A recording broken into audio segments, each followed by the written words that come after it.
Este programa é livre para todos os públicos. Senhor esteja convosco. Ele está no meio de nós. Proclamação do Evangelho de Jesus Cristo segundo Mateus.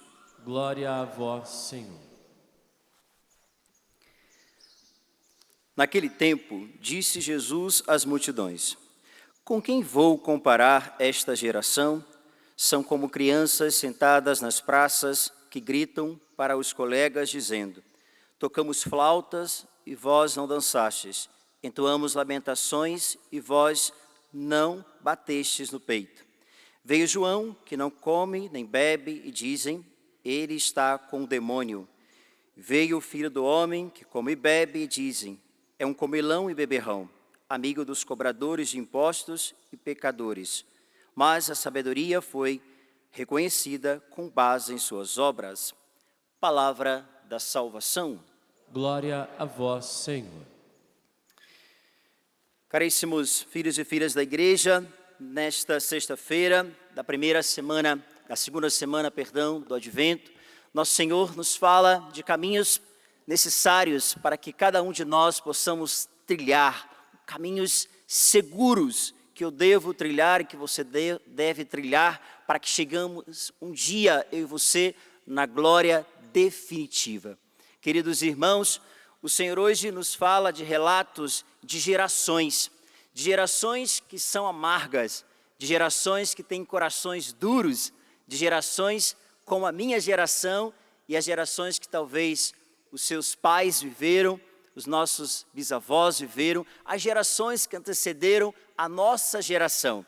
Porque quando nós olhamos para o cenário da nossa geração, nós vemos uma geração de coração duro, nós vemos uma geração de gente incrédula, de gente que está distante de Deus. Claro, temos um povo que deseja Deus, temos um povo que muito deseja o Senhor, que muito deseja fazer comunhão com o nosso Senhor. Olha você aí que está sentado, você que nos ouve aí da sua casa, uma geração que ouve o Senhor, uma geração que está atenta.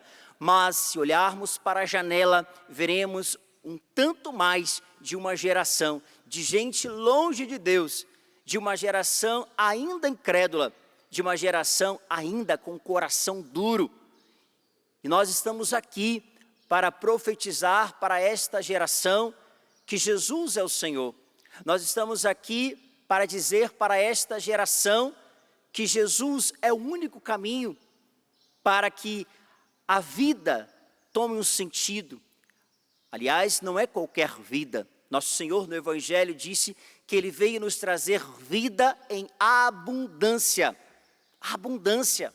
Ou seja, eu não consigo mensurar, você não consegue mensurar o tamanho da vida de bênçãos, de graças que Deus tem para nos dar. Aliás, temos como entender isso quando nós olhamos para a história de salvação. Quando eu olho para a história de salvação das gerações que se passaram, desde a promessa que o Senhor Deus fez com os nossos primeiros pais, até chegar até nós, Jesus Cristo, Verbo encarnado. Estamos meditando neste advento, sobre a vinda primeira de Jesus, nos levando, claro, para fazer memória de que Ele está voltando, pode ser hoje, por isso nós estamos aqui nesta manhã, preparando o nosso coração e a nossa vida.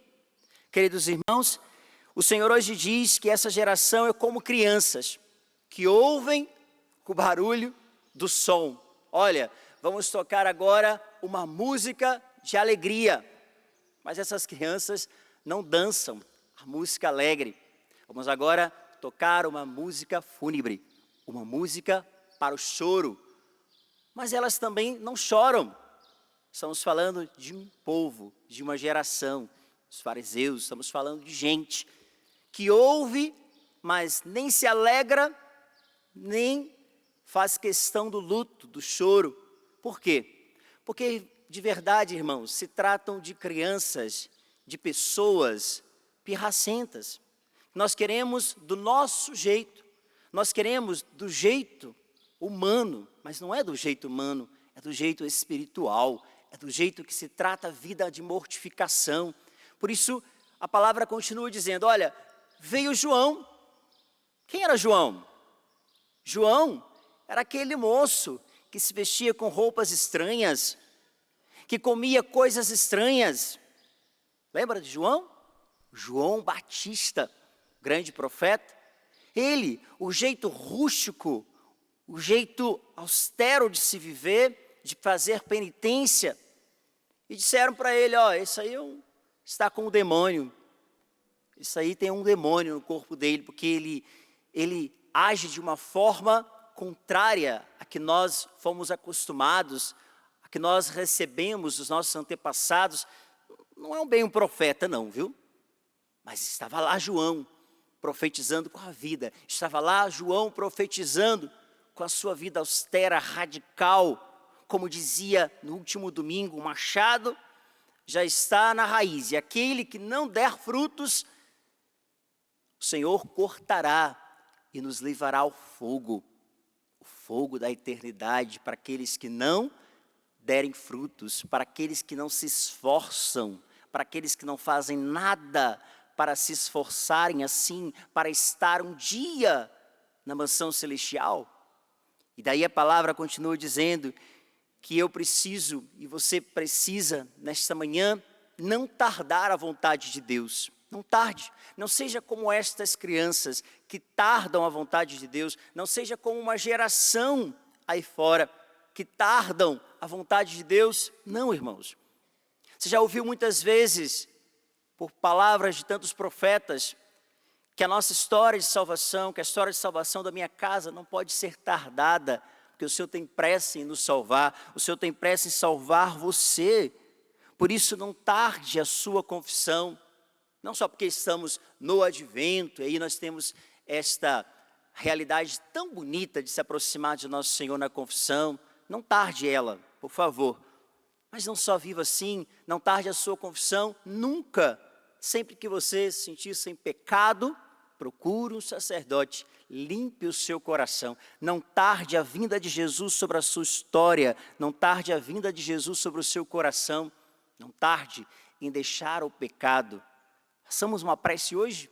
Senhor, me ajude a não tardar, deixar o pecado, deixar aquilo que desune, aquilo que destrói, deixar aquilo que corrói o meu coração como um câncer, que vai me matando aos poucos, sugando toda a minha força, e você vai ficando cada vez mais fraco.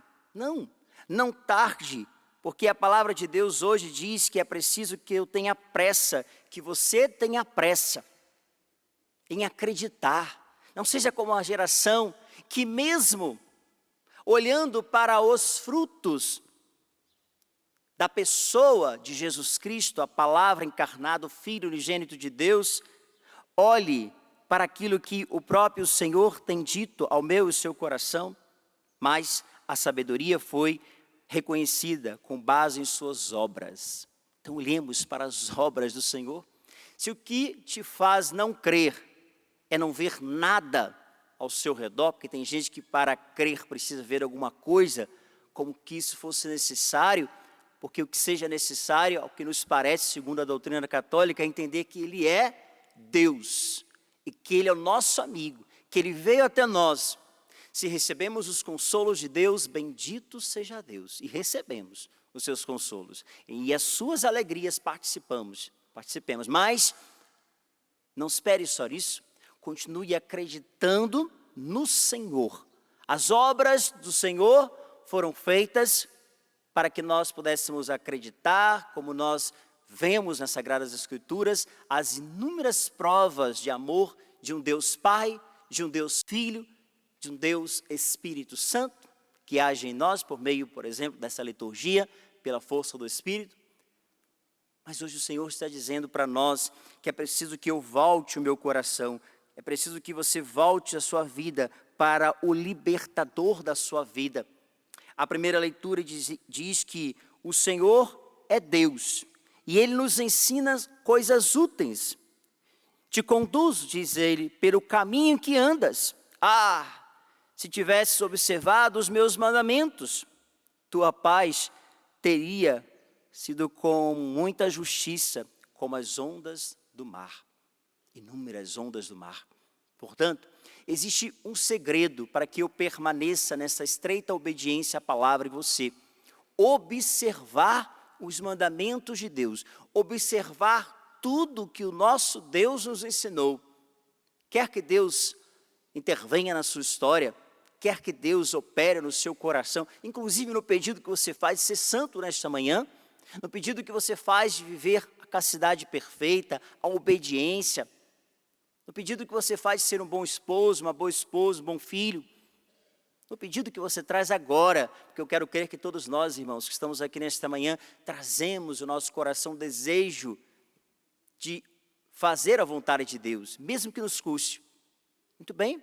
Para isso nós precisamos guardar os mandamentos, para isso nós precisamos guardar a palavra dada, recebida de nosso Senhor. Não confunda as coisas. Quem sabe neste advento, já estamos aí nos aproximando do terceiro domingo do advento, onde vamos celebrar o domingo da alegria. Então, veja, quais são as coisas que você ainda precisa mudar dentro de você? Ainda dá tempo de você mudar muitas coisas dentro do seu coração, dentro do meu coração.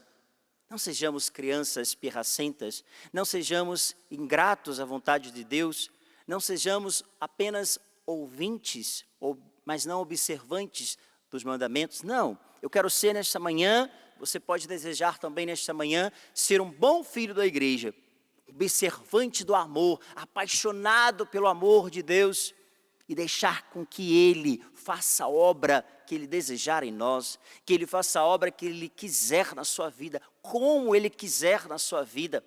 Vamos agir assim?